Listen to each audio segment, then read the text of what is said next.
The Chosen by Chaim Potok.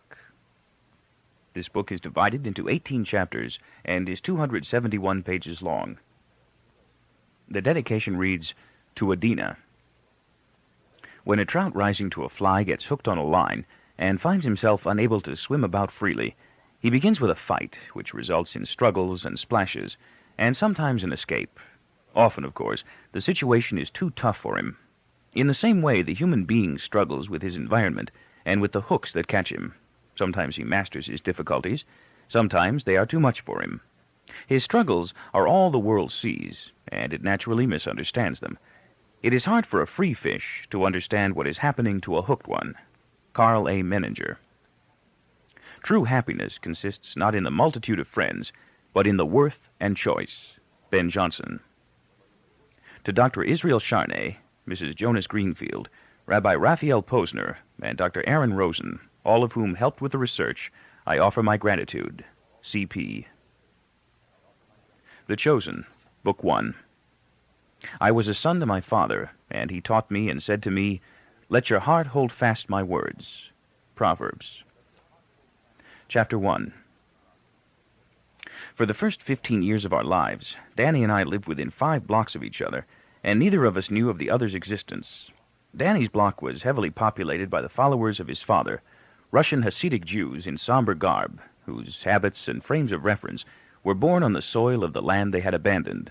They drank tea from samovars, sipping it slowly through cubes of sugar held between their teeth.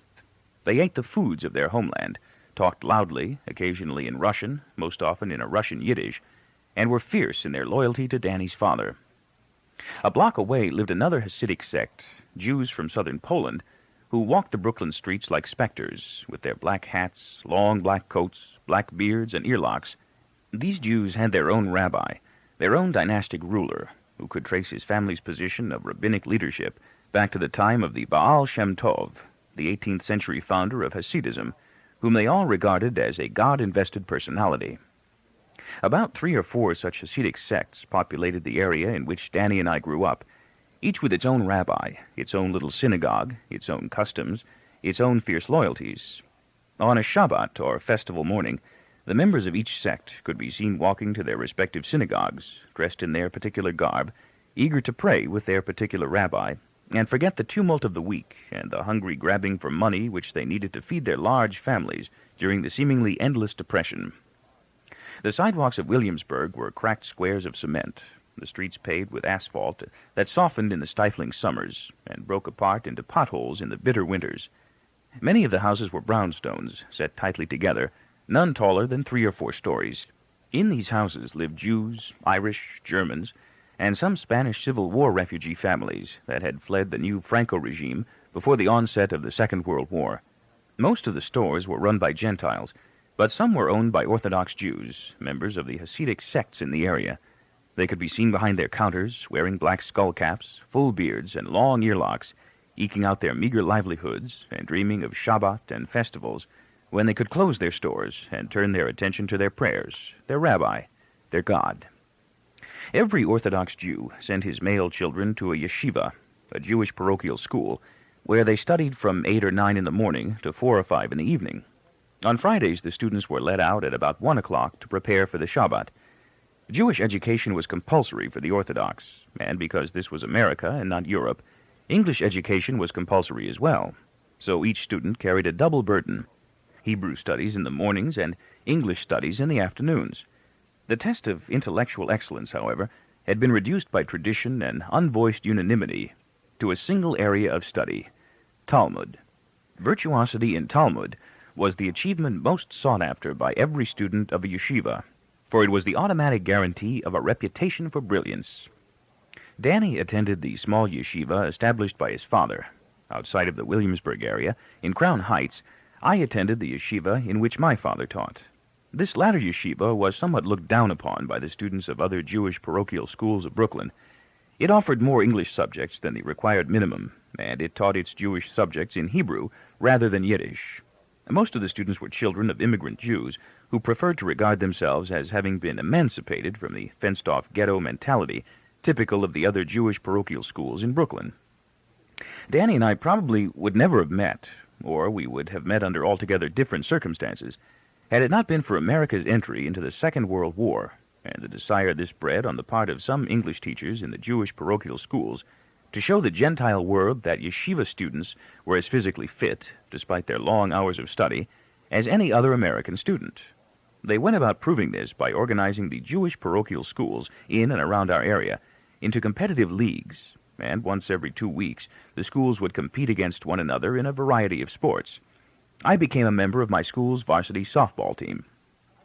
On a Sunday afternoon in early June, the 15 members of my team met with our gym instructor in the play yard of our school.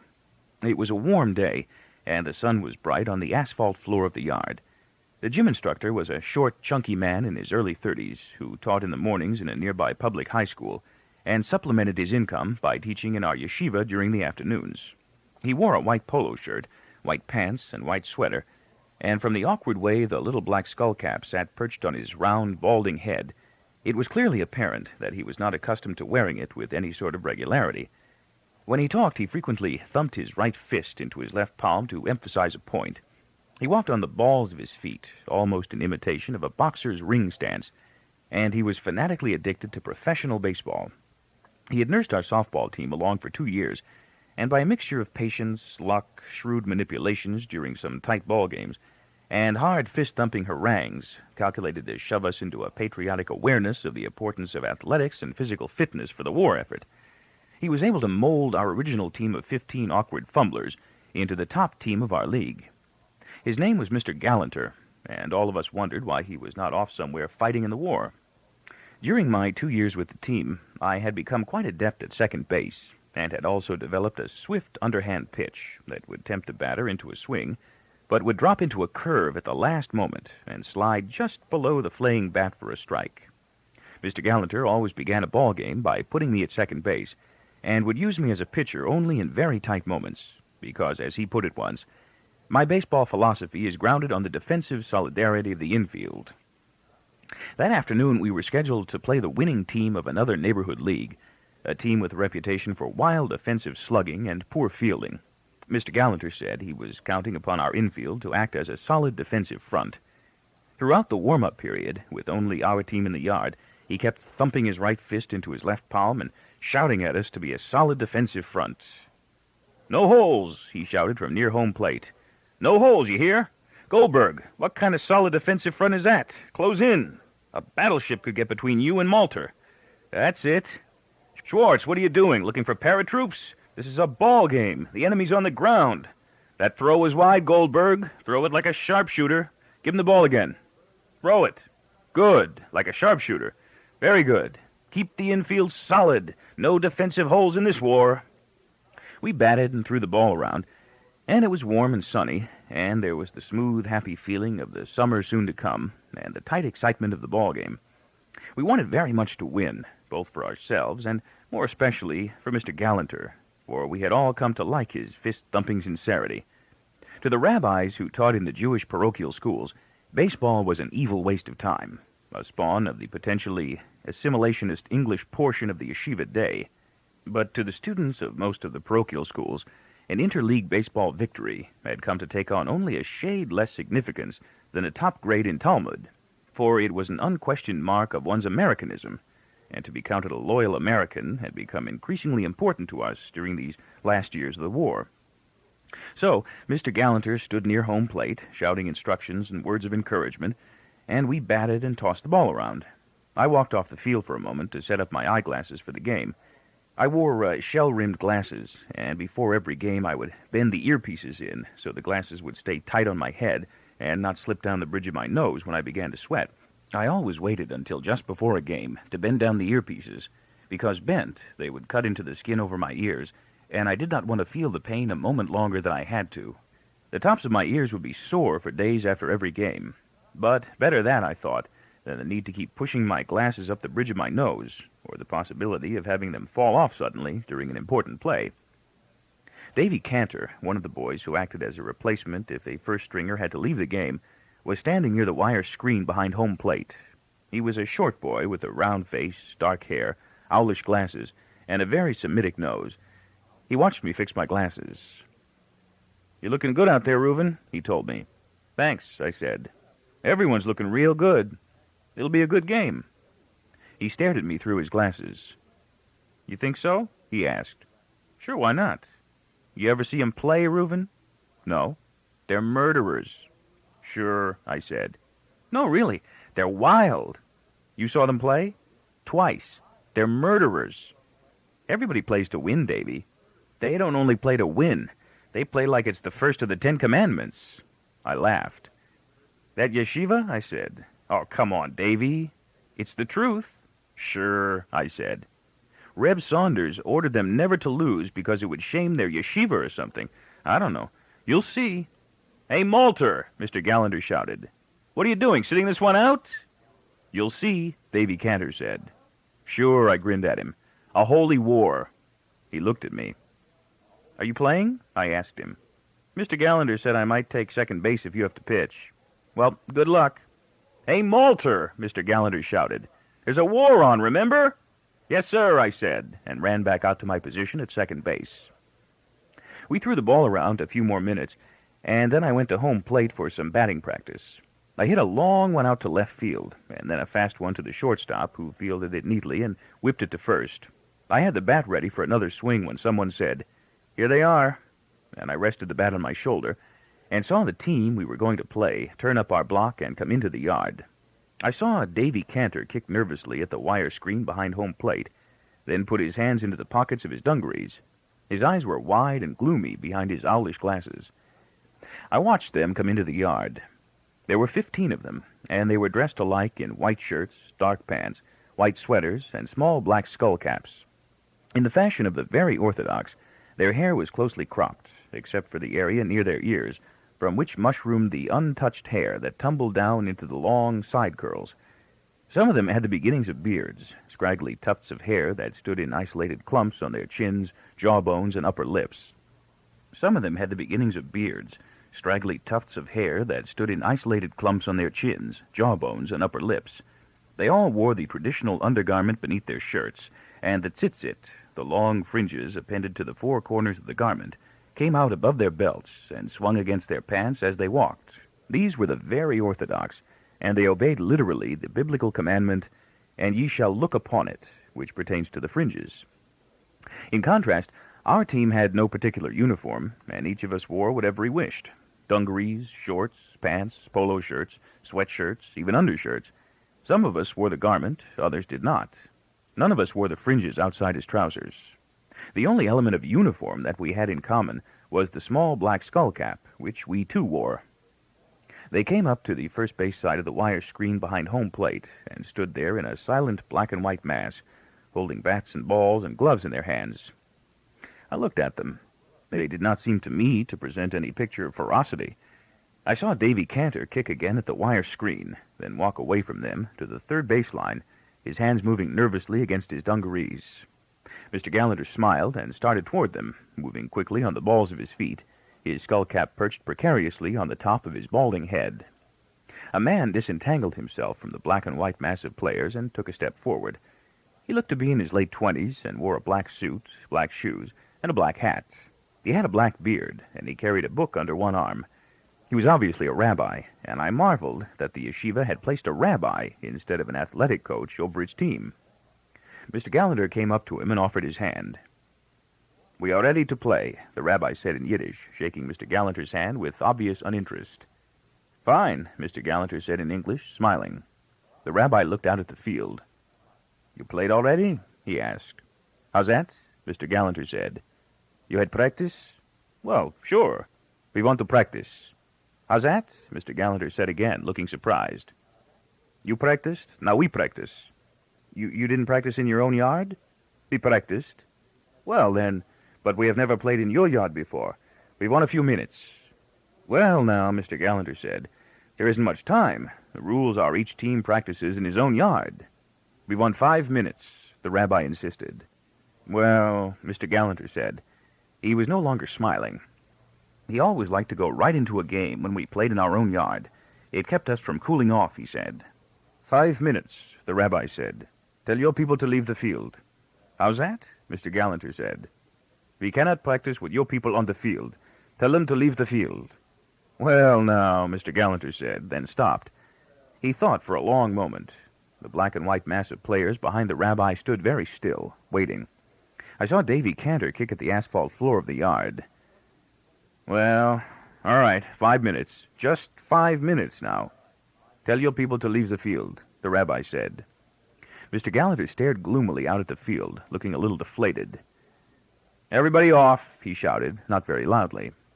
"They want a 5-minute warm-up. Hustle, hustle. Keep those arms going. Keep it hot. Toss some balls around behind home. Let's go." The players scrambled off the field. The black and white mass near the wire screen remained intact. The young rabbi turned and faced his team. He talked in Yiddish. "We have the field for 5 minutes," he said. "Remember why and for whom we play." Then he stepped aside, and the black and white mass dissolved into 15 individual players who came quickly onto the field. One of them, a tall boy with sand-colored hair and long arms and legs that seemed all bones and angles, stood at home plate and commenced hitting balls out to the players. He hit a few easy grounders and pop-ups, and the fielders shouted encouragement to one another in Yiddish. They handled themselves awkwardly, dropping easy grounders, throwing wildly, fumbling fly balls. I looked over at the young rabbi. He had sat down on a bench near the wire screen and was reading his book. Behind the wire screen was a wide area, and Mr. Gallanter kept us busy there throwing balls around. "Keep those balls going," he fist-thumped at us. "No one sits out this firefight. Never underestimate the enemy." But there was a broad smile on his face. Now that he was actually seeing the other team, he seemed not at all concerned about the outcome of the game. In the interim between throwing a ball and having it thrown back to me, I told myself that I liked Mr. Gallanter, and I wondered about his constant use of war expressions and why he wasn't in the Army. Davy Cantor came past me, chasing a ball that had gone between his legs. "Some murderers," I grinned at him. "You'll see," he said as he bent to retrieve the ball. "Sure," I said. "Especially the one batting. You'll see." The ball was coming back to me, and I caught it neatly and flipped it back. "Who's the one batting?" I asked. "Danny Saunders."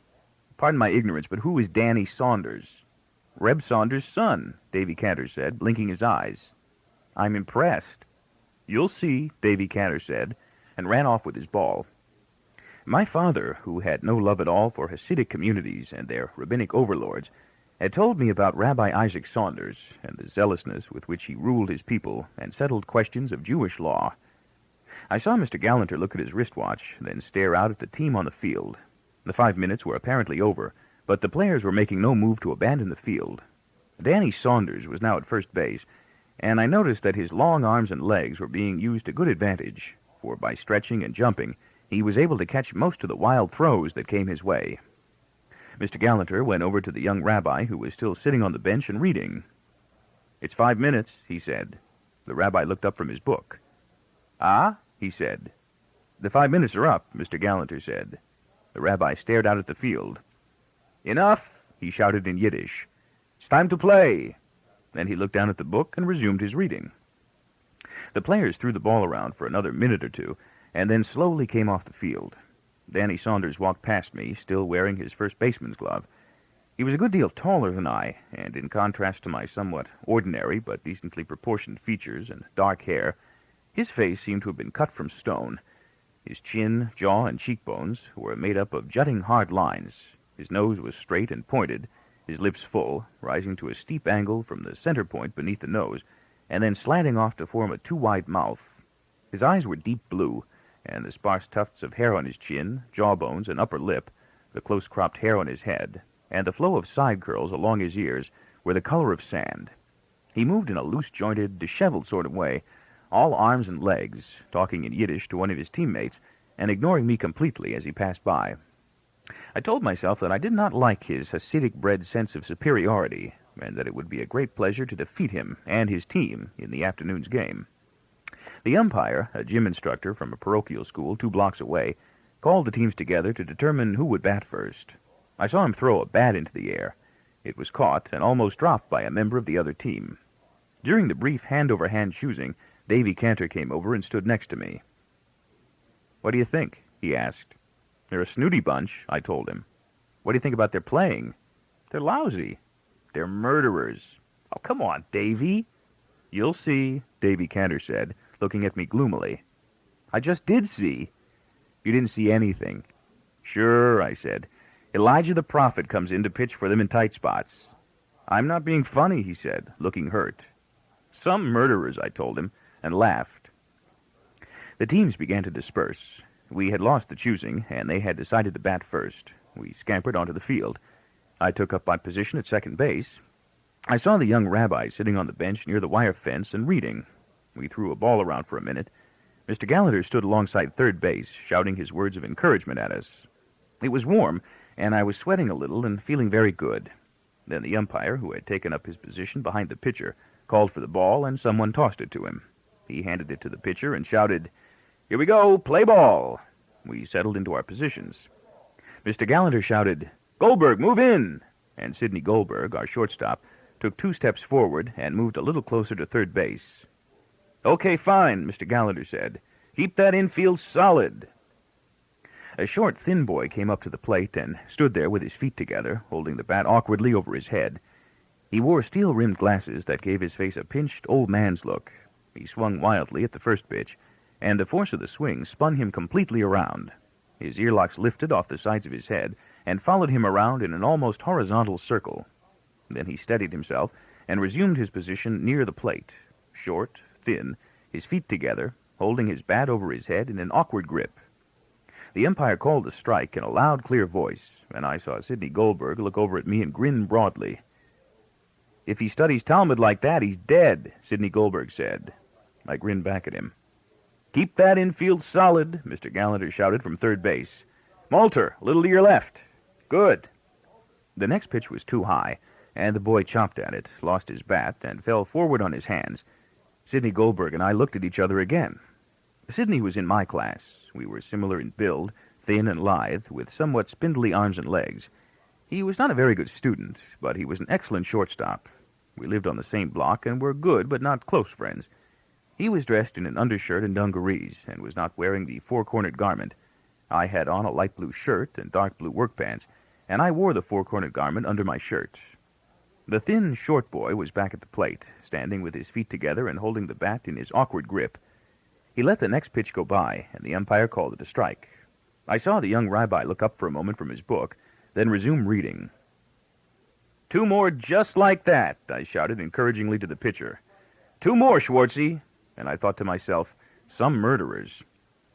I saw Danny Saunders go over to the boy who had just struck out and talk to him.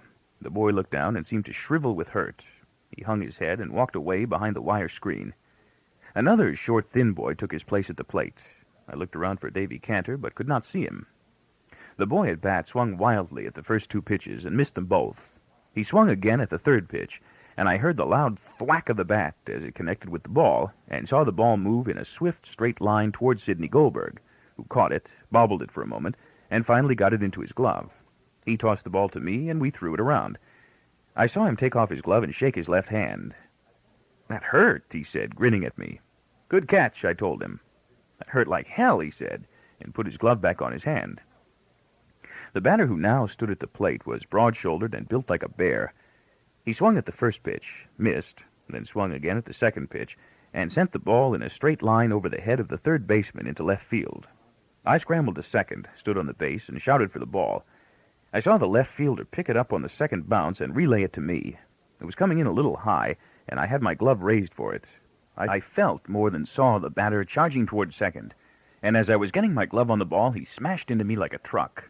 The ball went over my head, and I fell forward heavily onto the asphalt floor of the yard, and he passed me, going toward third, his fringes flying out behind him, holding his skullcap to his head with his right hand so it would not fall off.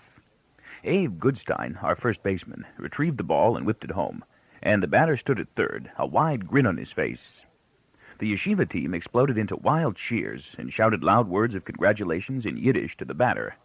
Sidney Goldberg helped me get to my feet. "That momser," he said. "You weren't in his way." "Wow," I said, taking a few deep breaths. I had scraped the palm of my right hand. "What a momser," Sidney Goldberg said. I saw Mr. Gallagher come storming onto the field to talk to the umpire. "What kind of play was that?" he asked heatedly. "How are you going to rule that?" "Safe at third," the umpire said. "Your boy was in the way." Mr. Gallagher's mouth fell open. "How's that again?" Safe at third, the umpire repeated. Mr. Gallagher looked ready to argue, thought better of it, then stared over at me. You all right, Malter? I'm okay, I said, taking another deep breath. Mr. Gallagher walked angrily off the field. Play ball, the umpire shouted. The yeshiva team quieted down. I saw that the young rabbi was now looking up from his book and smiling faintly. A tall, thin player came up to the plate, set his feet in correct position, swung his bat a few times, then crouched into a waiting stance. I saw it was Danny Saunders. I opened and closed my right hand, which was still sore from the fall. Move back! Move back! Mr. Gallagher was shouting from alongside third base, and I took 2 steps back. I crouched, waiting. The first pitch was wild, and the yeshiva team burst into loud laughter. The young rabbi was sitting on the bench, watching Danny Saunders intently. Take it easy, Schwartzy, I shouted encouragingly to the pitcher. There's only 1 more to go. The next pitch was about a foot over Danny Saunders' head, and the yeshiva team howled with laughter. Sidney Goldberg and I looked at each other. I saw Mr. Gallagher standing very still alongside third, staring at the pitcher. The rabbi was still watching Danny Saunders. The next pitch left Schwartzy's hand in a long, low line, and before it was halfway to the plate, I knew Danny Saunders would try for it. I knew it from the way his left foot came forward, and the bat snapped back, and his long, thin body began its swift pivot. I tensed, waiting for the sound of the bat against the ball, and when it came, it sounded like a gunshot. For a fraction of a second, I lost sight of the ball. Then I saw Schwartzy dive to the ground, and there was the ball coming through the air, where his head had been, and I tried for it, but it was moving too fast, and I barely had my glove raised before it was in center field. It was caught on a bounce and thrown to Sidney Goldberg, but by that time, Danny Saunders was standing solidly on my base, and the yeshiva team was screaming with joy. Mr. Gallagher called for time and walked over to Schwartzy. Sidney Goldberg nodded to me, and the 2 of us went over to them. That ball could have killed me, Schwartzy was saying. He was of medium size, with a long face and a bad case of acne. He wiped sweat from his face. My God, did you see that ball? I saw it, Mr. Gallagher said grimly. That was too fast to stop, Mr. Gallagher, I said in Schwartzy's defense. I heard about that Danny Saunders, Sidney Goldberg said. He always hits to the pitcher. You could have told me, Schwartzy lamented. I could have been ready. I only heard about it, Sidney Goldberg said. You always believe everything you hear? God, that ball could have killed me, Schwartzy said again. You want to go on pitching? Mr. Gallagher said. A thin sheen of sweat covered his forehead, and he looked very grim. Sure, Mr. Gallagher, Schwartzy said. I'm okay. You sure? Sure, I'm sure. No heroes in this war now, Mr. Gallagher said. I want live soldiers, not dead heroes. I'm no hero, Schwartzy muttered lamely. I can still get it over, Mr. Gallagher. God, it's only the first inning. Okay, soldier, Mr. Gallagher said, not very enthusiastically. Just keep our side of this war fighting. I'm trying my best, Mr. Gallagher, Schwartzy said. Mr. Gallagher nodded, still looking grim, and started off the field.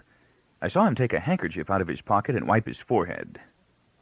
Jesus Christ, Schwartzy said, now that Mr. Gallagher was gone. That bastard aimed right for my head. Aw, come on, Schwartzy, I said. What is he, Babe Ruth? You heard what Sidney said. Stop giving it to them on a silver platter, and they won't hit it like that. Who's giving it to them on a silver platter? Schwartzy lamented. That was a great pitch. Sure, I said.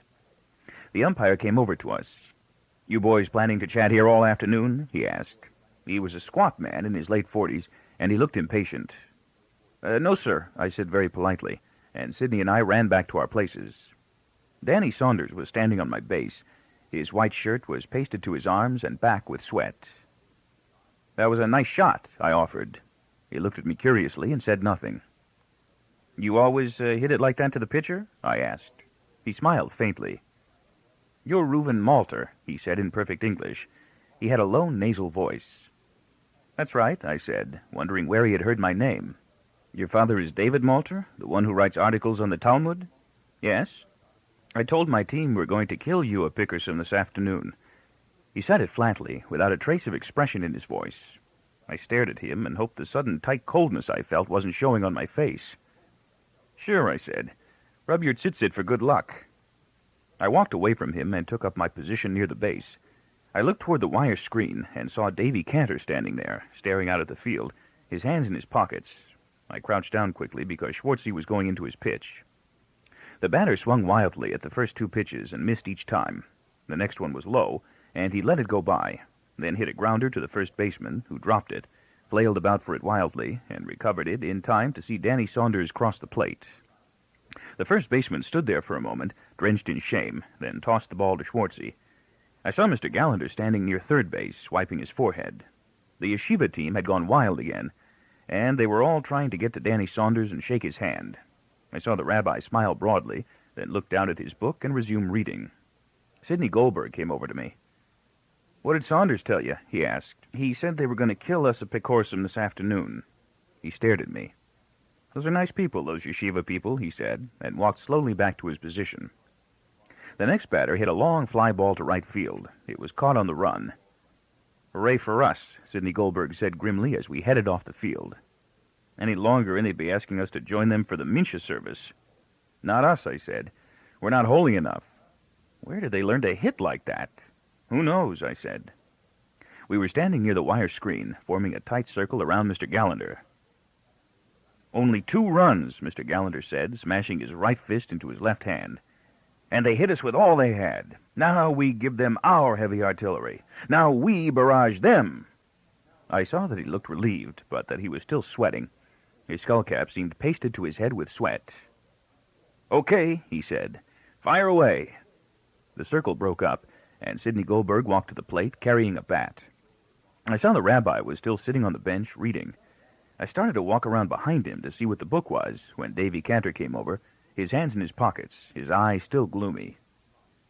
"Well?" he asked. "Well, what?" I said. "I told you they could hit." "So you told me, so what?" I was in no mood for his feelings of doom, and I let my voice show it. He sensed my annoyance. "I wasn't bragging or anything," he said, looking hurt. "I just wanted to know what you thought." "They can hit," I said. "They're murderers," he said.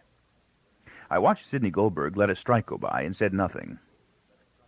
"How's your hand?" Davy Cantor asked. "I scraped it." "He ran into you real hard." "Who is he?" "Dov Shlomovitz," Davy Cantor said. "Like his name, that's what he is," he added in Hebrew. Dov is the Hebrew word for bear. "Was I blocking him?" Davy Cantor shrugged. "You were and you weren't. The M could have called it either way." "He felt like a truck," I said, watching Sidney Goldberg step back from a close pitch. "You should see his father. He's one of Reb Saunders' Shamashim, some bodyguard he makes." "Reb Saunders has bodyguards?" "Sure he has bodyguards," Davy Cantor said. "They protect him from his own popularity. Where you been living all these years?" "I don't have anything to do with them." "You're not missing a thing, Reuben." "How do you know so much about Reb Saunders?" "My father gives him contributions." "Well, good for your father," I said. "He doesn't pray there or anything. He just gives him contributions." "You're on the wrong team." "No, I'm not, Reuben. Don't be like that." He was looking very hurt. "My father isn't a Hasid or anything. He just gives him some money a couple times a year." "I was only kidding, Davy." I grinned at him. "Don't be so serious about everything." I saw his face break into a happy smile, and just then Sidney Goldberg hit a fast, low grounder and raced off to first. The ball went right through the legs of the shortstop and into center field. "Hold it at first!" Mr. Gallagher screamed at him, and Sidney stopped at first and stood on the base. The ball had been tossed quickly to second base. The second baseman looked over toward first, then threw the ball to the pitcher. The rabbi glanced up from the book for a moment, then went back to his reading. "Malter, coach him at first," Mr. Gallagher shouted, and I ran up the baseline. "They can hit, but they can't field," Sidney Goldberg said, grinning at me as I came to a stop alongside the base. "Davy Cantor says they're murderers," I said. "Old gloom and doom Davy," Sidney Goldberg said, grinning. Danny Saunders was standing away from the base, making a point of ignoring us both. The next batter hit a high fly to the second baseman, who caught it, dropped it, retrieved it, and made a wild attempt at tagging Sidney Goldberg as he raced past him to second. "Safe all around," the umpire called, and our team burst out with shouts of joy. Mr. Gallagher was smiling. The rabbi continued reading, and I saw that he was now slowly moving the upper part of his body back and forth. "Keep your eyes open, Sidney," I shouted from alongside first base. I saw Danny Saunders look at me, then look away. Some murderers, I thought. Schleppers is more like it. "If it's on the ground, run like hell," I said to the batter who had just come onto first base, and he nodded at me. He was our third baseman, and he was about my size. "If they keep fielding like that, we'll be here till tomorrow," he said, and I grinned at him. I saw Mr. Gallanter talking to the next batter, who was nodding his head vigorously. He stepped to the plate, hit a hard grounder to the pitcher, who fumbled it for a moment, and then threw to first. I saw Danny Saunders stretch for it and stop it. "Out!" the umpire called. "Safe on second and third." As I ran up to the plate to bat, I almost laughed aloud at the pitcher's stupidity. He had thrown it to first rather than third, and now we had Sidney Goldberg on third and a man on second. I hit a grounder to the shortstop, and instead of throwing it to second, he threw it to first, wildly, and again Danny Saunders stretched and stopped the ball. But I beat the throw and heard the umpire call out, "Safe all around, 1 in." And everyone on our team was patting Sidney Goldberg on the back. Mr. Gallanter smiled broadly. "Hello again," I said to Danny Saunders, who was standing near me, guarding his base. "Been rubbing your tsit-sit lately?" He looked at me, then looked slowly away, his face expressionless. Schwartzy was at the plate, swinging his bat. "Keep your eyes open," I shouted to the runner on third. He looked too eager to head for home. "It's only 1 out." He waved a hand at me. Schwartzy took 2 balls and a strike, and then I saw him begin to pivot on the 4th pitch. The runner on third started for home. He was almost halfway down the baseline when the bat sent the ball in a hard line drive straight to the third baseman, the short, thin boy with the spectacles and the old man's face, who had stood hugging the base, and who now caught the ball more with his stomach than with his glove, managed somehow to hold on to it, and stood there looking bewildered and astonished. I returned to first and saw our player, who had been on third and who was now halfway to home plate, turn sharply and start a panicky race back. "Step on the base!" Danny Saunders screamed in Yiddish across the field, and more out of obedience than awareness, the third baseman put a foot on the base. The yeshiva team howled its happiness and raced off the field. Danny Saunders looked at me, started to say something, stopped, then walked quickly away. I saw Mr. Gallanter going back up the third baseline, his face grim. The rabbi was looking up from his book and smiling. I took up my position near second base, and Sidney Goldberg came over to me. "Why'd he have to take off like that?" he asked. I glared over at our third baseman, who was standing near Mr. Gallanter and looking very dejected. "He was in a hurry to win the war," I said bitterly. "What a jerk," Sidney Goldberg said. "Goldberg, get over to your place," Mr. Gallanter called out. There was an angry edge to his voice. "Let's keep that infield solid." Sidney Goldberg went quickly to his position. I stood still and waited. It was hot, and I was sweating beneath my clothes. I felt the earpieces of my glasses cutting into the skin over my ears, and I took the glasses off for a moment and ran a finger over the pinched ridges of skin, then put them back on quickly because Schwartzy was going into a wind-up.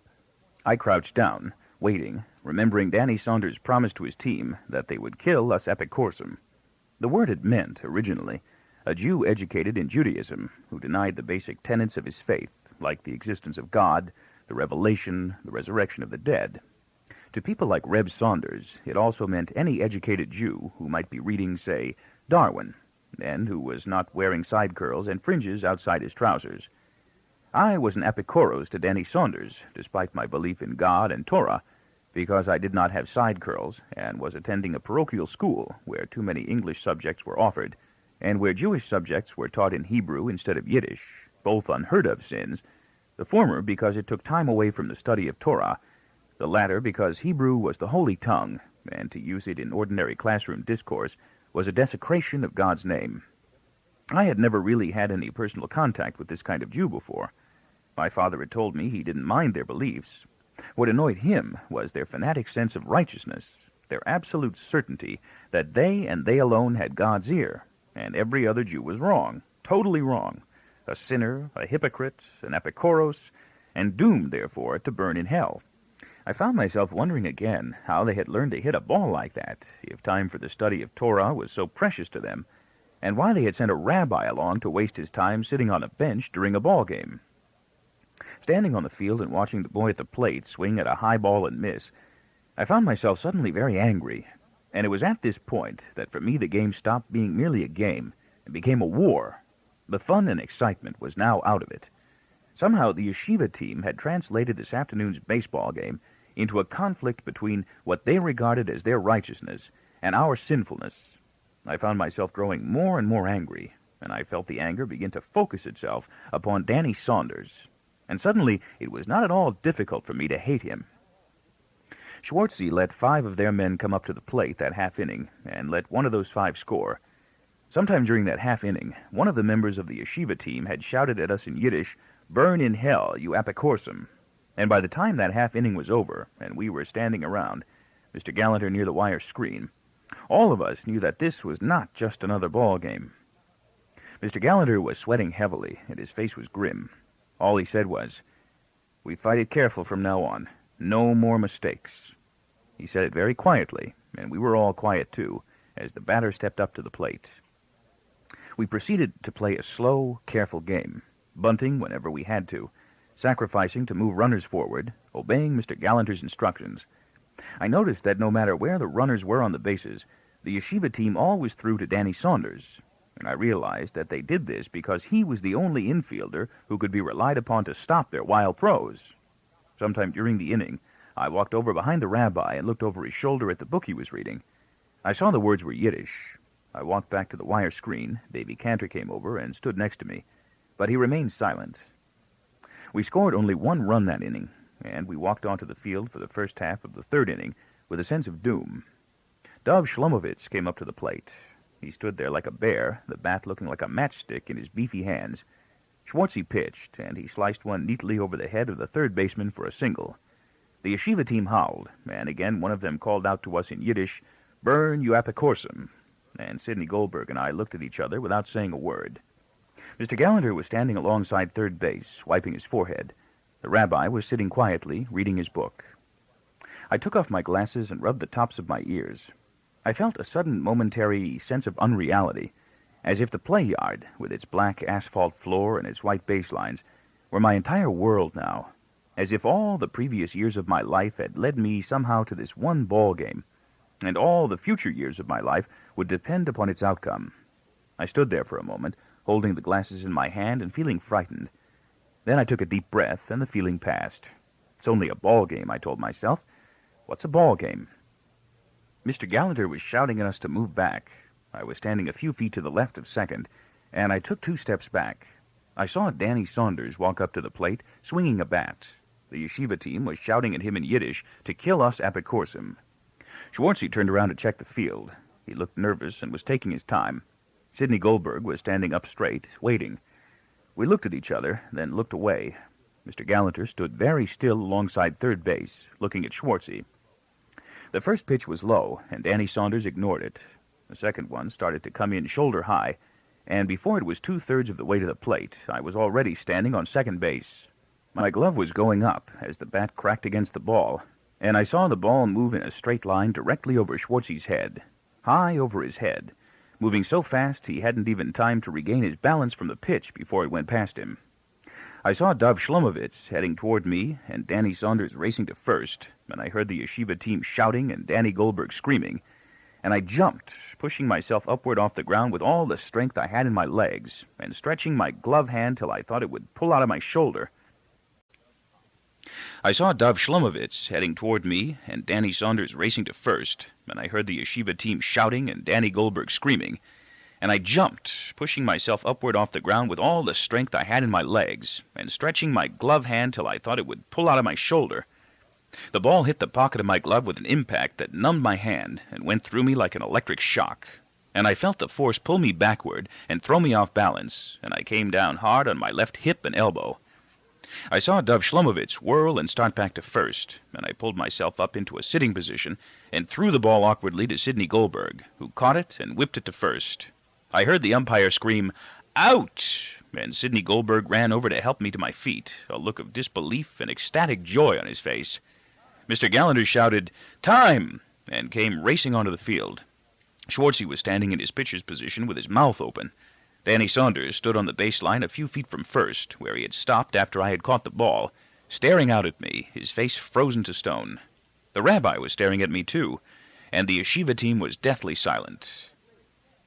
"That was a great catch, Reuben," Sidney Goldberg said, thumping my back. "That was sensational." I saw the rest of our team had suddenly come back to life and was throwing the ball around and taking up the game. Mr. Gallater came over. "You all right, Malter?" he asked. "Let me see that elbow." I showed him the elbow. I had scraped it, but the skin had not been broken. "That was a good play," Mr. Gallagher said, beaming at me. I saw his face was still covered with sweat, but he was smiling broadly now. "Thanks, Mr. Gallagher. How's the hand?" "It hurts a little." "Let me see it." I took off the glove, and Mr. Gallagher poked and bent the wrist and fingers of the hand. "Does that hurt?" he asked. "No," I lied. "You want to go on playing?"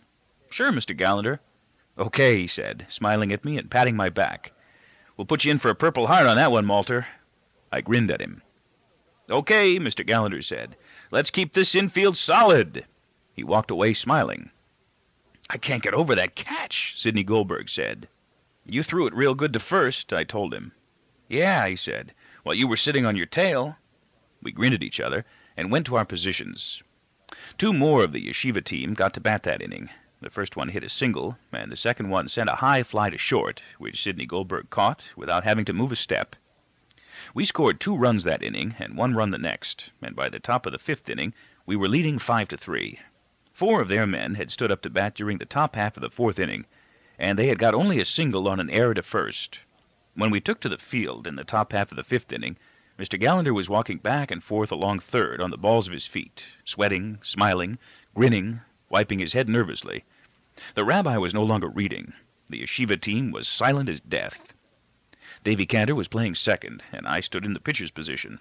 Schwartzy had pleaded exhaustion, and since this was the final inning, our parochial school schedules only permitted us time for 5-inning games, and the yeshiva team's last chance at bat, Mr. Gallagher was taking no chances and told me to pitch. Davy Cantor was a poor fielder, but Mr. Gallagher was counting on my pitching to finish off the game. My left hand was still sore from the catch, and the wrist hurt whenever I caught a ball, but the right hand was fine, and the pitches went in fast and dropped into the curve just when I wanted them to. Dov Shlomovich stood at the plate, swung 3 times at what looked to him to be perfect pitches, and hit nothing but air. He stood there looking bewildered after the 3rd swing, then slowly walked away. We threw the ball around the infield, and Danny Saunders came up to the plate. The members of the yeshiva team stood near the wire fence, watching Danny Saunders. They were very quiet. The rabbi was sitting on the bench, his book closed. Mr. Gallagher was shouting at everyone to move back. Danny Saunders swung his bat a few times, then fixed himself into position and looked out at me. Here's a present from an Epikuros, I thought, and let go the ball. It went in fast and straight, and I saw Danny Saunders' left foot move out and his bat go up, and his body begin to pivot. He swung just as the ball slid into its curve, and the bat cut savagely through empty air, twisting him around and sending him off balance. His black skull cap fell off his head, and he regained his balance and bent quickly to retrieve it. He stood there for a moment, very still, staring out at me. Then he resumed his position at the plate. The ball came back to me from the catcher, and my wrist hurt as I caught it. The yeshiva team was very quiet, and the rabbi had begun to chew his lip. I lost control of the next pitch, and it was wide. On the 3rd pitch, I went into a long, elaborate wind-up and sent him a slow, curving blooper, the kind of batter always wants to hit and always misses. He ignored it completely, and the umpire called it a ball. I felt my left wrist begin to throb as I caught the throw from the catcher. I was hot and sweaty, and the earpieces of my glasses were cutting deeply into the flesh above my ears as a result of the head movements that went with my pitching. Danny Saunders stood very still at the plate, waiting. Okay, I thought, hating him bitterly. Here's another present. The ball went to the plate fast and straight, and dropped just below his swing. He checked himself with difficulty so as not to spin around, but he went off his balance again, and took 2 or 3 staggering steps forward before he was able to stand up straight. The catcher threw the ball back, and I winced at the pain in my wrist. I took the ball out of the glove, held it in my right hand, and turned around for a moment to look out at the field and let the pain in my wrist subside. When I turned back, I saw that Danny Saunders hadn't moved. He was holding his bat in his left hand, standing very still and staring at me. His eyes were dark, and his lips were parted in a crazy, idiot grin. I heard the umpire yell, "Play ball!" but Danny Saunders stood there, staring at me and grinning. I turned and looked out at the field again, and when I turned back he was still standing there, staring at me and grinning. I could see his teeth between his parted lips. I took a deep breath and felt myself wet with sweat. I wiped my right hand on my pants and saw Danny Saunders step slowly to the plate and set his legs in position. He was no longer grinning. He stood looking at me over his left shoulder, waiting. I wanted to finish it quickly because of the pain in my wrist, and I sent in another fastball. I watched it head straight for the plate.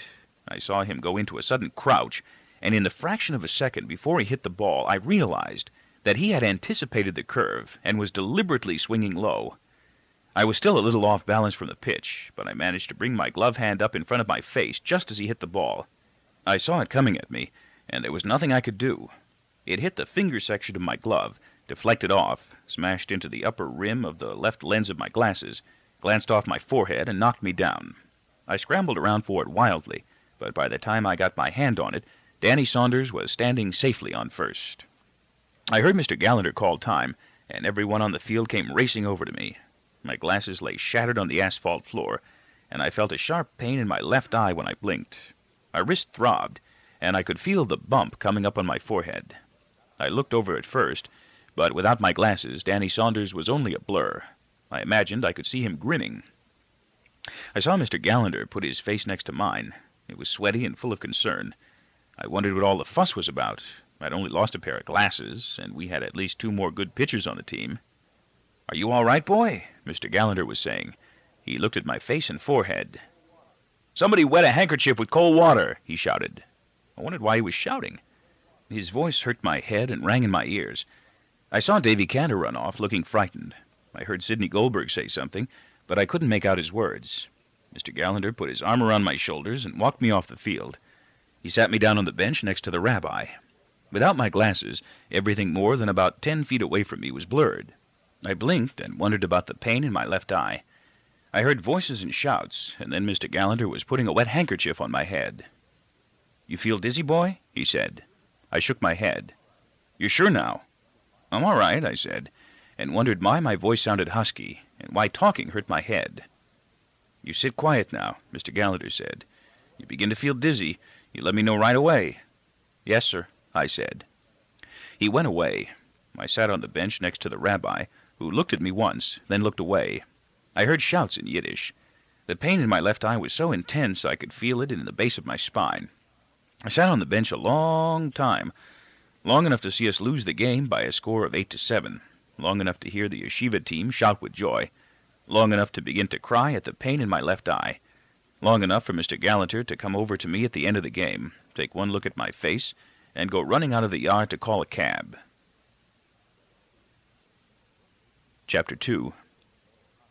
We rode to the Brooklyn Memorial Hospital, which was a few blocks away, and Mr. Gallagher paid the cab fare.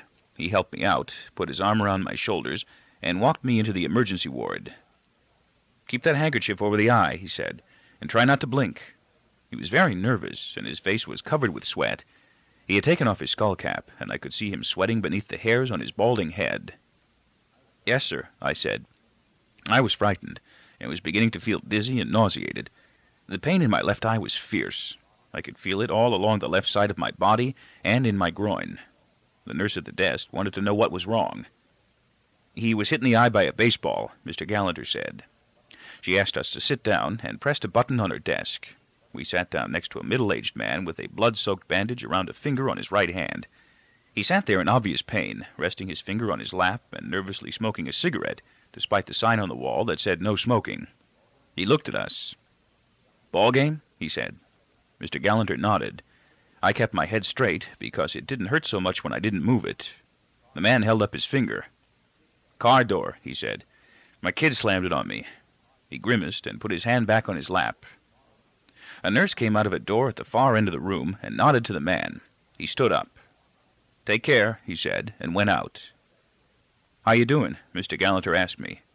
"My eye hurts," I told him. "How's the head?" "I feel dizzy." "Are you nauseous?" "A little." "You'll be okay," Mr. Gallagher said, trying to sound encouraging. "You get a Purple Heart for today's work, Trooper." But his voice was tense, and he looked frightened. "I'm sorry about all this, Mr. Gallagher," I said. "What are you sorry about, boy?" he said. "You played a great game." "I'm sorry to be putting you to so much trouble." "What trouble? Don't be silly. I'm glad to help one of my troopers." "I'm also sorry we lost." "So we lost, so what? There's next year, isn't there?" "Yes, sir." "Don't talk so much. Just take it easy." "They're a tough team," I said. "That Saunders boy," Mr. Gallagher said. "The one who hit you. You know anything about him? No, sir. I never saw a boy hit a ball like that. Mr. Gallagher? Yes. My eye really hurts. We'll be going in a minute, boy. Hold on. Would your father be home now? Yes, sir. What's your phone number? I gave it to him. A nurse came out the door and nodded to us. Mr. Gallagher helped me get to my feet. We walked through a corridor and followed the nurse into an examination room. It had white walls, a white chair, a white glass-enclosed cabinet, and a tall metal table with a white sheet over the mattress. Mr. Gallagher helped me onto the table, and I lay there and stared up at the white ceiling out of my right eye. The doctor will be here in a moment, the nurse said, and went out. Feel any better? Mr. Gallagher asked me. No, I said. A young doctor came in. He had on a white gown and was wearing a stethoscope around his neck. He looked at us and smiled pleasantly. Stopped a ball with your eye, I hear, he said, smiling at me. Let's have a look at it. I took off the wet handkerchief and opened my left eye and gasped with pain. He looked down at the eye, went into the cabinet, came back, and looked at the eye again through an instrument with a light attached to it. He straightened up and looked at Mr. Gallagher. Was he wearing glasses? He asked. Yes. The doctor put the instrument over the eye again. Can you see the light? He asked me. It's a little blurred, I told him. I think I'll go call your father, Mr. Gallagher said. The doctor looked at him. You're not the boy's father? I'm his gym teacher. You'd better call his father, then. We'll probably be moving him upstairs. You're going to keep him here? For a little while, the doctor said pleasantly. Just as a precaution. Oh, Mr. Gallagher said. Could you ask my father to bring my other pair of glasses? I said. You won't be able to wear glasses for a while, son, the doctor told me. We'll have to put a bandage over that eye. I'll be right back, Mr. Gallagher said, and went out. How does your head feel? The doctor asked me. It hurts. Does that hurt? He asked, moving my head from side to side. I felt myself break out into a cold sweat. Yes, sir, I said. You feel nauseous at all? A little, I said. My left wrist hurts, too. Let's take a look at it. Does that hurt? Yes, sir. Well, you really put in a full day. Who won? They did. Too bad. Now look, you lie as quiet as you can, and try not to blink your eyes. I'll be right back. He went quickly out. I lay very still on the table. Except for the time I had had my tonsils out, I had never been overnight in a hospital. I was frightened, and I wondered what was causing the pain in my eye. Some of the glass from the lens must have scratched it, I thought. I wondered why I hadn't anticipated Danny Saunders going for the curve. And thinking of Danny Saunders, I found myself hating him again, and all the other side-curled fringe wearers on his yeshiva team. I thought of my father receiving the phone call from Mr. Gallagher and rushing over to the hospital, and I had to hold myself back from crying. He was probably sitting at his desk writing. The call would frighten him terribly. I found I could not keep back my tears, and I blinked a few times and winced with the pain. The young doctor returned, and this time he had another doctor with him. The second doctor looked a little older and had blonde hair. He came over to me without a word and looked at my eye with the instrument. I thought I saw him go tense. Is Sneidman around? He said, looking through the instrument. I passed him a few minutes ago, the first doctor said. He'd better have a look at it, the second doctor said. He straightened slowly. You lie still now, son, the first doctor said. A nurse will be in a minute. They went out. A nurse came in and smiled at me. This won't hurt a bit, she said, and put some drops into my left eye. Now keep it closed and put this bit of cotton over it. That's a good boy. She went out. Mr. Gallagher came back. He's on his way over, he said. How did he sound? I don't know. He said he'd be right over. It's not good for him to be worried.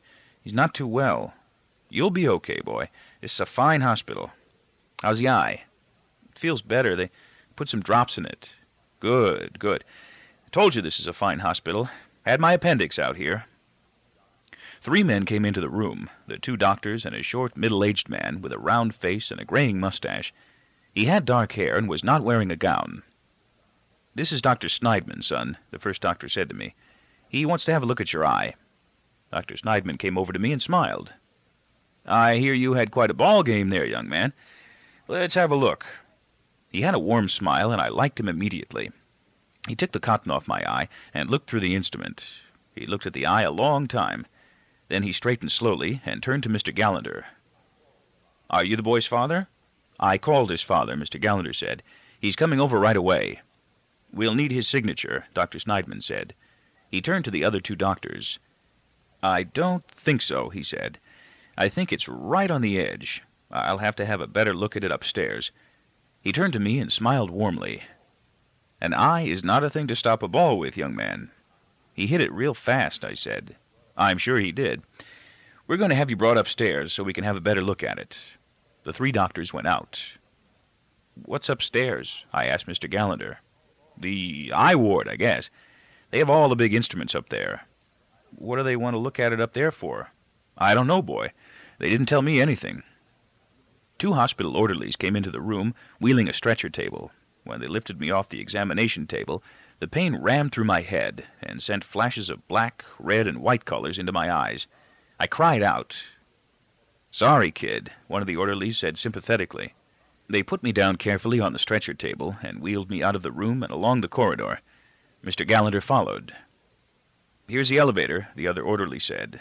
They were both young and looked almost alike in their white jackets, white trousers, and white shoes. The elevator took a long time going up.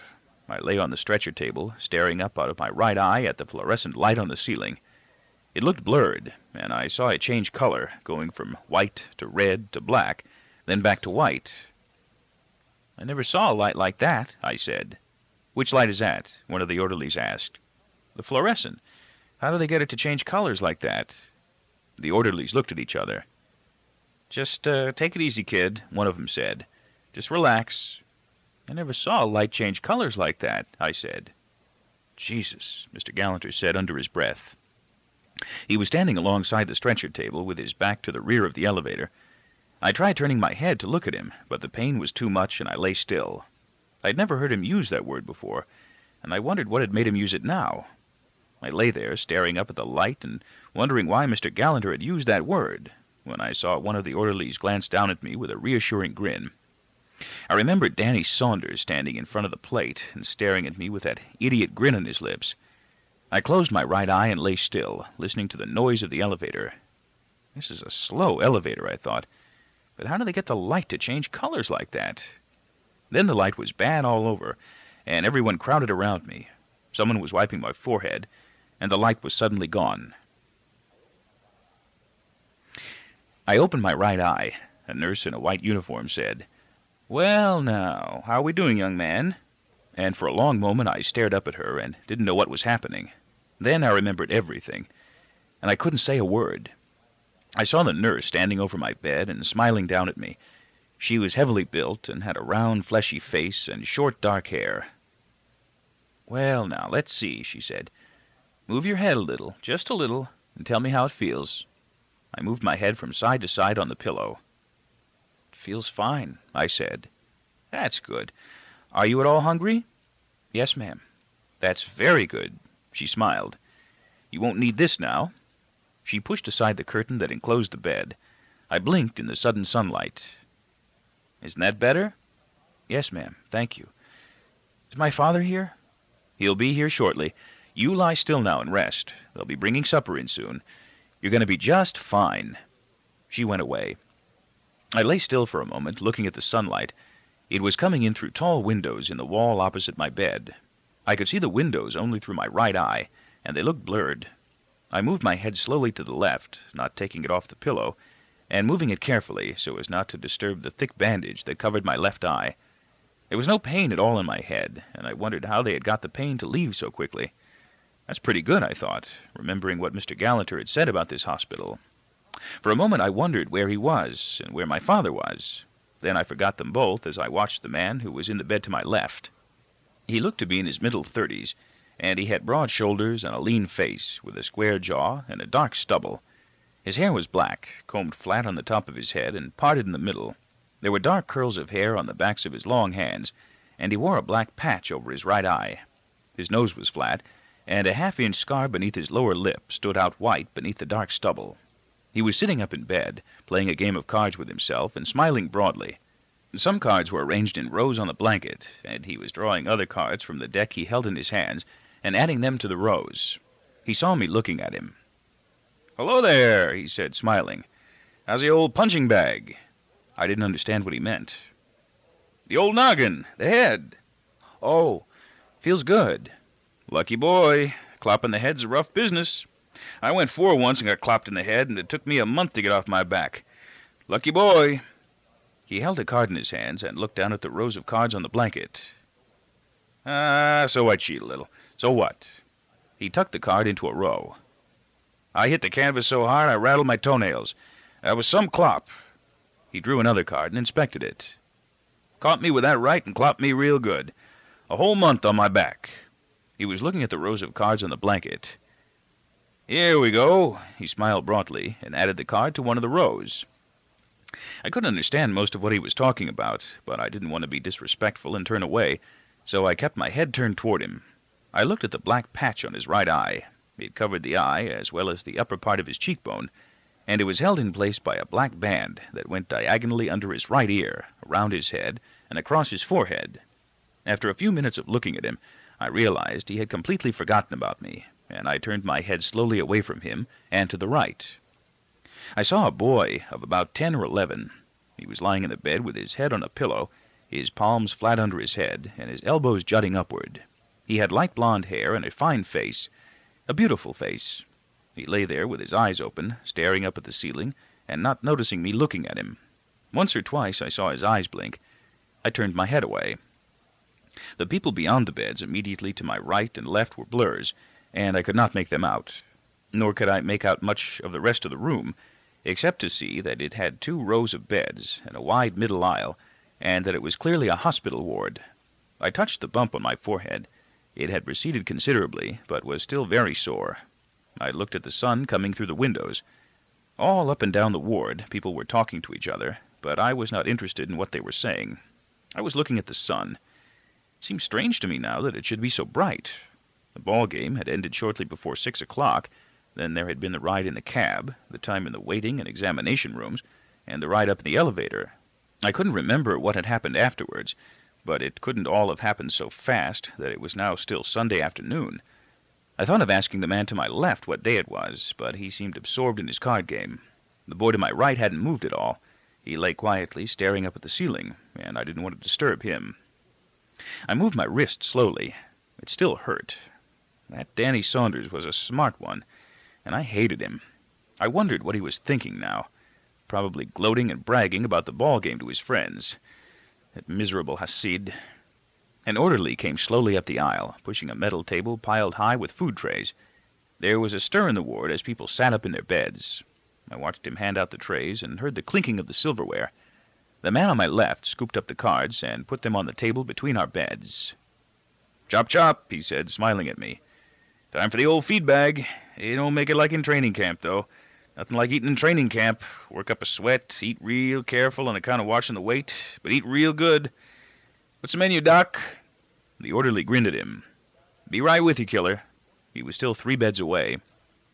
The boy in the bed to my right moved his head slightly and put his hands down on top of his blanket. He blinked his eyes and lay still, staring up at the ceiling. The orderly stopped at the foot of his bed and took a tray from the table. "How you doing, Billy?" The boy's eyes sought out the direction from which the orderly's voice had come. "Fine," he said softly, very softly, and began to sit up. The orderly came around to the side of the bed with a tray of food, but the boy kept staring in the direction from which the orderly's voice had come. I looked at the boy and saw that he was blind. "It's chicken, Billy," the orderly said.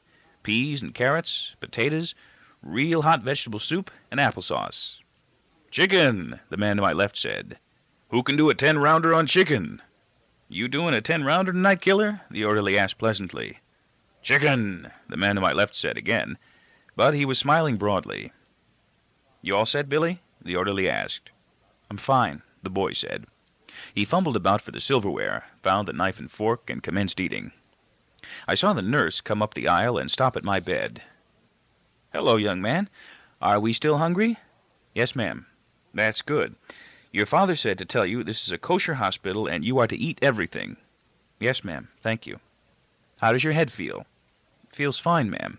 "No pain?" "No." "That's very good. We won't ask you to sit up, though. Not just yet. We'll raise the bed up a bit and you can lean back against the pillow." I saw her bend down. From the motions of her shoulders, I could see she was turning something set into the foot of the bed. I felt the bed begin to rise. "Is that comfortable?" she asked me. "Yes, ma'am. Thank you very much." She went to the night table between my bed and the bed to my right and opened a drawer. "Your father asked that we give you this." She was holding a small black skull cap in her hand. "Thank you, ma'am." I took the skull cap and put it on. "Enjoy your meal," she said, smiling. "Thank you very much," I said. I had been concerned about eating. I wondered when my father had been to the hospital and why he wasn't here now. "Mrs. Carpenter," the man to my left said. "How come chicken again?" The nurse looked at him sternly. "Mr. Savo, please behave yourself." "Yes, ma'am," the man said, feigning fright. "Mr. Savo, you are a poor example to your young neighbors." She turned quickly and went away. "Tough as a ring post," Mr. Savo said, grinning at me, "but a great heart." The orderly put the food tray on his bed, and he began eating ravenously. While chewing on a bone, he looked up at me and winked his good eye. "Good food. Not enough zip, but that's the kosher bit for you. Love to kid 'em along. Keeps 'em on their toes like a good fighter." "Mr. Savo, sir?" "Yeah, kid." "What day is today?" He took the chicken bone out of his mouth. "It's Monday." "Monday, June 5th? "That's right, kid." "I slept a long time," I said quietly. "You were out like a light, boy. Had us all in a sweat." He put the chicken bone back in his mouth. "Some clop that must have been," he said, chewing on the bone. I decided it would be polite to introduce myself. "My name is Reuven Malter." His lips smiled at me from around the chicken bone in his mouth. "Good to meet you, How's that again?" "Reuven. Robert Malter." "Good to meet you, Bobby boy." He took the chicken bone from his mouth, inspected it, then dropped it onto the tray. "You always eat with a hat on?" "Yes, sir." "What's that, part of your religion or something?" "Yes, sir." "Always like kids that hold to their religion. Important thing, religion. Wouldn't mind some of it in the ring. Tough place to ring. Tony Savo's my name." "Are you a professional prize fighter?" "That's right, Bobby boy. I'm a prelim man. Could have been on top if that guy hadn't clopped me with that right the way he did. Flattened me for a month. Manager lost faith. Lousy manager. Tough racket, the ring. Good food, eh?" "Yes, sir." "Not like in training camp, though. Nothing like eating in training camp." "Are you feeling better now?" I heard the blind boy ask me, and I turned to look at him. He had finished eating and was sitting looking in my direction. His eyes were wide open and a pale blue. "I'm a lot better," I told him. "My head doesn't hurt. We were all very worried about you." I didn't know what to say to that. I thought I would just nod and smile, but I knew he wouldn't see it. I didn't know what to say or do, so I kept silent. "My name's Billy," the blind boy said. "How are you, Billy? I'm Robert Malter." "Hello, Robert. Did you hurt your eye very badly?" "Pretty badly." "You want to be careful about your eyes, Robert." I didn't know what to say to that either. "Robert's a grown-up name, isn't it? How old are you?" 15. "That's grown up." "Call me Bobby," I said to him. "I'm not really that grown up." "Bobby is a nice name." "All right, I'll call you Bobby." I kept looking at him. He had such a beautiful face, a gentle face. His hands lay limply on the blanket, and his eyes stared at me vacantly. "What kind of hair do you have, Bobby? Can you tell me what you look like?" "Sure, I have black hair and brown eyes, and a face like a million others you've seen, you've heard about. I'm about 5'6", and I've got a bump on my head and a bandaged left eye." He laughed with sudden delight. "You're a nice person," he said warmly. "You're nice like Mr. Savo." Mr. Savo looked over at us. He had finished eating and was holding the deck of cards in his hands. "That's what I kept telling my manager. I'm a nice guy," I kept telling him. "Is it my fault I got clopped?" But he lost faith. Lousy manager. Billy stared in the direction of his voice. "You'll be all right again, Mr. Savo," he said earnestly.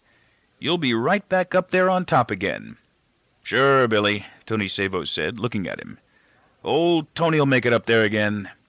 "Then I'll come to your training camp and watch you practice, and we'll have that 3-rounder you promised me." "Sure, Billy." "Mr. Savo promised me a 3-rounder after my operation," Billy explained to me eagerly, still staring in the direction of Tony Savo's voice. "That's great," I said. "It's a new kind of operation," Billy said, turning his face in my direction. "My father explained it to me. They found out how to do it in the war. It'll be a wonderful thing doing a 3-rounder with you, Mr. Savo." "Sure, Billy, sure." He was sitting up in his bed, looking at the boy and ignoring the deck of cards he held in his hands. "It'll be wonderful to be able to see again," Billy said to me. "I had an accident in the car once. My father was driving. It was a long time ago.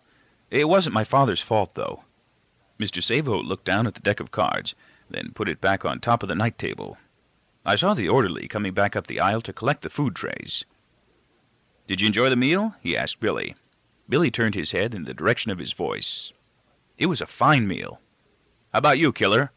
"Chicken," Tony Savo said. "What can be good about chicken?" His voice was flat, though, now, and all the excitement was out of it. "How come you left the bones this time?" the orderly asked, grinning. "Who can do a 10-rounder on chicken?" Tony Savo said. But he didn't seem to have his heart anymore in what he was saying. I saw him lie back on his pillow and stare up at the ceiling out of his left eye. Then he closed the eye and put his long, hairy hands across his chest. "We'll lower this for you," the orderly said to me after he took my tray. He bent down at the foot of the bed, and I felt the head of the bed go flat. Billy lay back on his pillow. I turned my head and saw him lying there, his eyes open and staring up, his palms under his head, his elbows jutting outward. Then I looked beyond his bed and saw a man hurrying up the aisle, and when he came into focus, I saw it was my father. I almost cried out, but I held back and waited for him to come up to my bed. He was carrying a package wrapped in newspapers. He had on his dark gray striped double-breasted suit and his gray hat. He looked thin and worn, and his face was pale. His eyes seemed red behind his steel-rimmed spectacles, as though he hadn't slept in a long time. He came quickly around to the left side of the bed and looked down at me and tried to smile. But the smile didn't come through at all. "The hospital telephoned me a little while ago," he said, sounding a little out of breath. "They told me you were awake." I started to sit up in the bed. "No," he said. "Lie still. They told me you are not to sit up yet." I lay back and looked up at him. He sat down on the edge of the bed and put the package down next to him. He took off his hat and put it on top of the package. His sparse gray hair lay uncombed on his head. That was unusual for my father. I never remembered him leaving the house without first carefully combing his hair. "You slept almost a full day," he said, trying another smile. He had a soft voice, but it was a little husky now. "How are you feeling, Reuben?" "I feel fine now," I said. "They told me you had a slight concussion. Your head does not hurt?" "No. Mr. Gallanter called a few times today. He wanted to know how you were. I told him you were sleeping." "He's a wonderful man, Mr. Gallanter." "They told me you might sleep for a few days. They were surprised you woke so soon." "The ball hit me very hard." "Yes," he said. "I heard all about the ball game." He seemed very tense, and I wondered why he was still worried. "The nurse didn't say anything to me about my eye," I said. "Is it all right?" He looked at me queerly. "Of course it is all right. Why should it not be all right? Dr. Sneidman operated on it, and he's a very big man." "He operated on my eye?" It had never occurred to me that I had been through an operation. "What was wrong? Why did he have to operate?" My father caught the fear in my voice. "You will be all right now," he calmed me. "There was a piece of glass in your eye, and he had to get it out. Now you will be all right." "There was glass in my eye?" My father nodded slowly. "It was on the edge of the pupil." "And they took it out?" "Dr. Sneidman took it out. They said he performed a miracle." But somehow my father did not look as though a miracle had been performed. He sat there tense and upset. "Is the eye all right now?" I asked him. "Of course it is all right. Why should it not be all right?" "It's not all right," I said. "I want you to tell me." "There is nothing to tell you. They told me it was all right." "Abba, please tell me what's the matter." He looked at me, and I heard him sigh. Then he began to cough, a deep, rasping cough that shook his frail body terribly. He took a handkerchief from his pocket and held it to his lips and coughed a long time. I lay tense in the bed, watching him. The coughing stopped. I heard him sigh again, and then he smiled at me. It was his old smile, the warm smile that turned up the corners of his thin lips and lighted his face. "Reuben, Reuben," he said, smiling and shaking his head. "I have never been good at hiding things from you, have I?" I was quiet. I always wanted a bright boy for a son, and you are bright. I will tell you what they told me about the eye. The eye is all right. It is fine. In a few days they will remove the bandages, and you will come home. In only a few days? Yes. So why are you so worried? That's wonderful. Reuven, the eye has to heal. I saw a man walk up the aisle and come alongside Billy's bed. He looked to be in his middle 30s. He had light blonde hair, and from his face I could tell immediately that he was Billy's father. I saw him sit down on the edge of the bed, and I saw Billy turn his face toward him and sit up. The father kissed the boy gently on the forehead. They talked quietly. I looked at my father. Of course the eye has to heal, I said. It has a tiny cut on the edge of the pupil, and the cut has to heal. I stared at him. The scar tissue, I said slowly. The scar tissue can grow over the pupil, and I felt myself go sick with fear. My father blinked, and his eyes were moist behind the steel-rimmed spectacles. Dr. Schneidman informed me he had a case like yours last year, and the eye healed. He is optimistic everything will be all right. But he's not sure. No, my father said. He is not sure. I looked at Billy, and I saw him and his father talking together quietly and seriously. The father was caressing the boy's cheek. I looked away and turned my head to the left. Mr. Savo seemed to be asleep. Reb Saunders called me twice today, and once last night, I heard my father say softly. Reb Saunders? Yes. He wanted to know how you were. He told me his son is very sorry over what happened. I'll bet, I said bitterly. My father stared at me for a moment, then leaned forward a little on the bed. He began to say something, but his words broke into a rasping cough. He put the handkerchief in front of his mouth and coughed into it. He coughed a long time, and I lay still and watched him. When he stopped, he took off his spectacles and wiped his eyes. He put the spectacles back on and took a deep breath. I caught a cold, he apologized. There was a draft in the classroom yesterday. I told the janitor, but he told me he could not find anything wrong. So I caught a cold. In June yet. Only your father catches colds in June. You're not taking care of yourself, Abba. I am worried about my baseball player. He smiled at me. I worry all the time you will get hit by a taxi or a trolley car, and you go and get hit by a baseball. I hate that Danny Saunders for this. He's making you sick. Danny Saunders is making me sick? How is he making me sick? He deliberately aimed at me, Abba. He hit me deliberately. Now you're getting sick worrying about me. My father looked at me in amazement. He hit you deliberately? You should see how he hits. He almost killed Schwartzy. He said his team would kill us Epicorsum. Epicorsum? They turned the game into a war.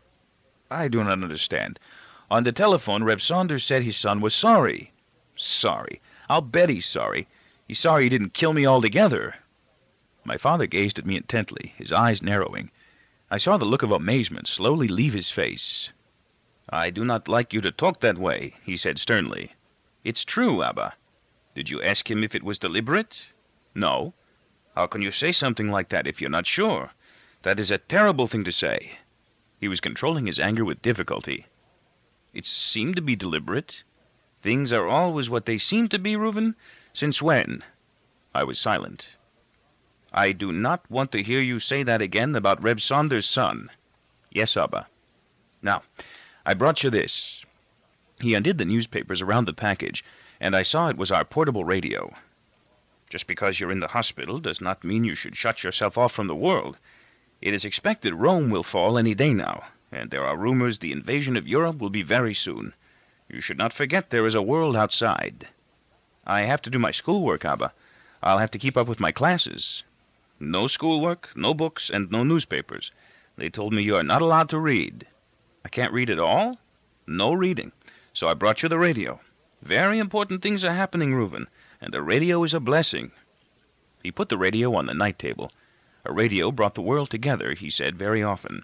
Anything that brought the world together, he called a blessing. Now, your schoolwork, he said. I talked with your teachers. If you cannot prepare in time for your examinations, they will give them to you privately at the end of June or in September. So you have not to worry. If I'm out of the hospital in a few days, I'll be able to read soon. We will see. We have to find out first about the scar tissue. I felt myself frightened again. "Will it take long to find out?" "A week or two." "I can't read for 2 weeks?" "We will ask Dr. Sneidman when you leave the hospital. But no reading now." "Yes, Abba." "Now I have to go," my father said. He put his hat on, folded the newspaper, and put it under his arm. He coughed again, briefly this time, and stood up. "I have to prepare examinations, and I must finish an article. The journal gave me a deadline." He looked down at me and smiled, a little nervously, I thought. He seemed so pale and thin. "Please take care of yourself, Abba. Don't get sick." "I will take care of myself. You will rest, and listen to the radio." "Yes, Abba." He looked at me, and I saw him blink his eyes behind his steel-rimmed spectacles. "You are not a baby anymore. I hope—" He broke off. I thought I saw his eyes begin to mist and his lips tremble for a moment. Billy's father said something to the boy, and the boy laughed loudly. I saw my father glance at them briefly, then look back at me. Then I saw him turn his head and look at them again. He looked at them a long time. Then he turned back to me. I saw from his face that he knew Billy was blind. "I brought you your tefillin and prayer book," he said very quietly. His voice was husky, and it trembled. "If they tell you it is all right, you should pray with your tefillin, but only if they tell you it is all right, and will not be harmful to your head or your eye." He stopped for a moment to clear his throat. "It is a bad cold, but I will be all right. If you cannot pray with your tefillin, pray anyway. Now, I have to go." He bent and kissed me on the forehead. As he came close to me, I saw his eyes were red and misty. "My baseball player," he said, trying to smile.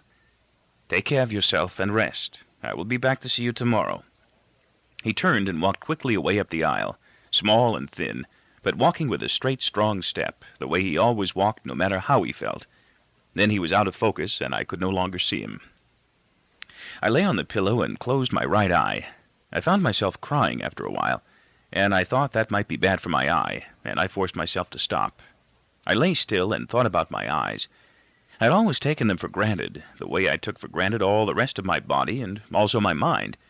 My father had told me many times that health was a gift, but I never really paid much attention to the fact that I was rarely sick, or almost never had to go to a doctor. I thought of Billy and Tony Sabo. I tried to imagine what my life might be like if I had only one good eye, but I couldn't. I had just never thought of my eyes before. I had never thought what it might be like to be blind. I felt the wild terror again, and I tried to control it. I lay there a long time thinking about my eyes. I heard a stir in the ward, opened my right eye, and saw that Billy's father had gone. Billy was lying on his pillow with his palms under his head and his elbows jutting outward. His eyes were open and staring at the ceiling. I saw nurses alongside some of the beds, and I realized that everyone was preparing for sleep. I turned my head to look at Mr. Sabo. He seemed to be asleep. My head was beginning to hurt a little, and my left wrist still felt sore. I lay very still. I saw the nurse come up to my bed and look down at me with a bright smile.